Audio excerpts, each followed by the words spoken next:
Hey guys, how's it going? This is Jacqueline, the unimportant homemaker, and today let's talk about loving our children.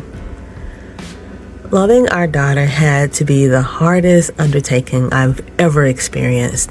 The first reason, which is so earthly minded, I don't even want to say what it was. It was because she didn't present how I imagined a daughter would present.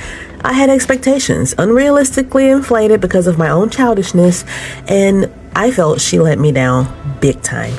I'll go ahead and say here and now that Haley and I have discussed this topic in great detail many times over the years, and this is in no way meant to harm her or embarrass her, but it just may show how foolish-minded I was as a mother.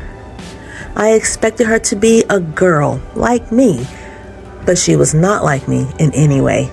For instance, she loved animals, loved them, and I had no connection with that. She is also a tinker, one of those people who if you give them a box of parts, they'll create something. That's not me at all. I could tell you stories of me breaking down and screaming because I could not assemble a hot dog with chili and eat it as a kid.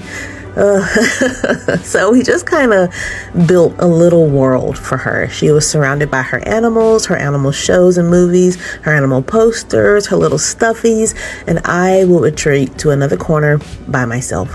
Looking back, I am so thankful I didn't snuff out her creative flame and force her into conformity to myself, but that's probably the only thing I got right for a long time.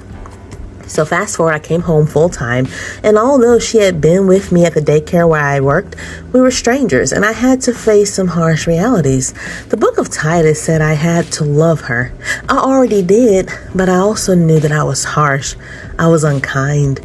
I yelled a lot, but so what? Everyone else did too.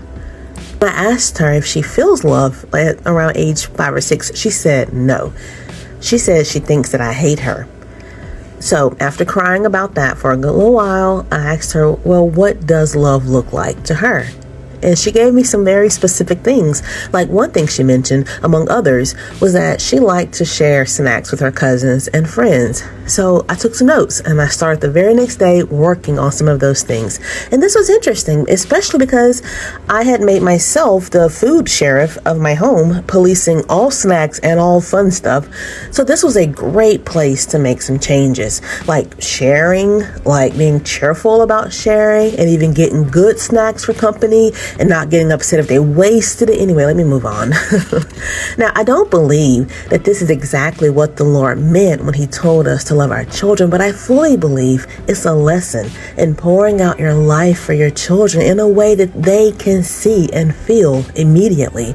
So let's just start there. I am happy to report that my home became the fun home, and I felt tremendous satisfaction about that because she loves her cousins and I love her, and now she feels that love because it's a love that she can see and understand.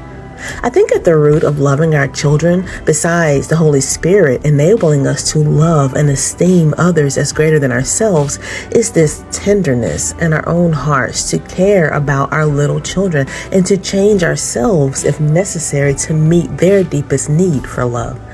I was a hard woman who had hardened herself to survive childhood and the workforce and relationships, but now I had to learn how to become soft so that my heart would be moved to compassion and that I may really learn how to love my daughter.